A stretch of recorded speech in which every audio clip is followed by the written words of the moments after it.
Hello childrens, मैं Abhishek sir chapter 10 bank reconciliation statement के बारे में आज आपको बताऊंगा।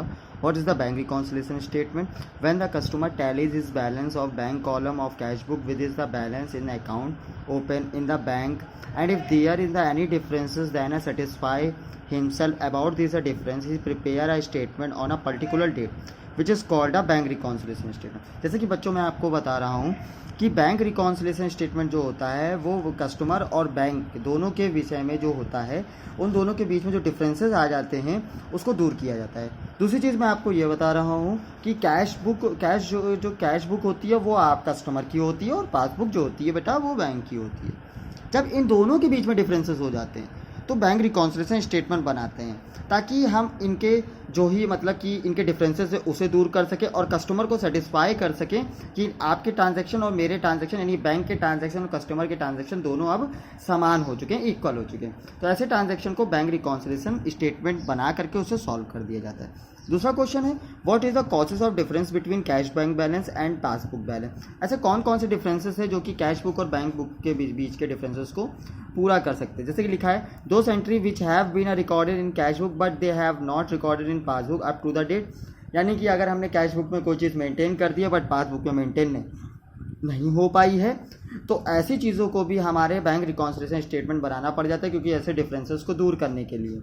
दूसरा है these transaction what are the have been recorded in passbook but have not been recorded in cash book. अगर हमने कोई भी चीज़ पासबुक में कर ली हो बट रिकॉर्डेड ना करी गई हो किसी कारण से तो उसके बीच में भी डिफरेंसेस आ सकता है। एक और डिफरेंसेस, कई सारे डिफरेंसेस हो सकते हैं कि चेक दिया गया बट चेक कलेक्ट नहीं हो पाया तो तब डिफरेंसेस आ जाते हैं, या कोई ईएमआई कट गई बट ईएमआई की डिटेल आपको पता नहीं चली तब डिफरेंसेस आ जाते हैं। तो ऐसे सिचुएशन में भी बैंक रिकॉन्सिलिएशन स्टेटमेंट आपको बनाना पड़ जाता है। दूसरा आपका तीसरा क्वेश्चन है what is the balance as per cash book. की balance as per cash book क्या होता है? Balance as per cash book is also known as the cash balance. Balance cash book balance के आधार पे बनाया जाता है। This balance is really the balance of bank column and cash book maintain by the customers.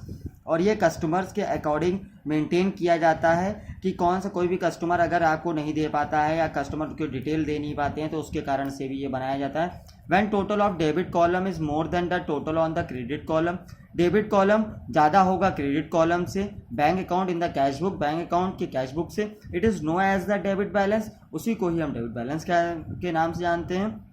when only cash balance is a given it is the treated as a debit balance। हम उसको debit balance के आधार पर उसे treat करते हैं। when credit balance of the cash book is given और credit balance के as per उसको क्रेडिट बुक को गिवन कर दिया जाता है। It is the treated by overdraft as per cash book. और इसी तरीके से हम इसके अपोजिट तौर पे हम ओवरड्राफ्ट कैश बुक को भी हम मेंटेन करते हैं बच्चों। अब दूसरा होता है what is the balance of the cash passbook. अब bank requires of the account for the each customers the account which are the deposit by the customer. जैसा कि मैंने आपको बता चुका हूँ कि पासबुक जो होती है वो बैंक की होती है। अगर कोई भी ट्रांजैक्शन छूट जाता है या कोई डिफरेंसेस आ जाते हैं तो डिपॉजिट करते समय कस्टमर्स के उन चीज़ों को दूर कर दिया जाता है। Are recorded in the credit column of the account and the amount withdraw by the him and the recorded in debit column of his account in the bank laser.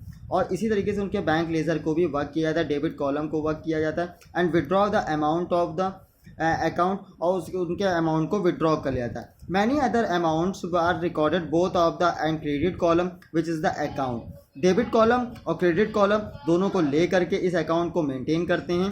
When credit balance is more than the debit balance, credit balance debit balance से ज़्यादा होगा। It is called a credit balance as per passbook और इसी को ही credit balance sir passbook कहते हैं। और ओनली पासबुक बैलेंस, इसको ओनली पासबुक बैलेंस भी कहा जा सकता है। इसी तरीके से बच्चों ये बैंक रिकॉन्सिलिएशन स्टेटमेंट के 4 क्वेश्चंस आप लोग को प्रिपेयर करने हैं। और आप लोग को अगर ये वीडियो मतलब कि आपके कोई प्रॉब्लम आती है तो आप कमेंट पे भी लिख सकते हैं। और दूसरी बात ये है कि इस रिपीटेड वीडियो को आप बार बार सुन के इनको अच्छे से समझ भी सकते हैं। ठीक है बच्चों, कोई प्रॉब्लम आती है तो व्हाट्सएप ग्रुप पर भी आप कह सकते हैं। थैंक यू बच्चों।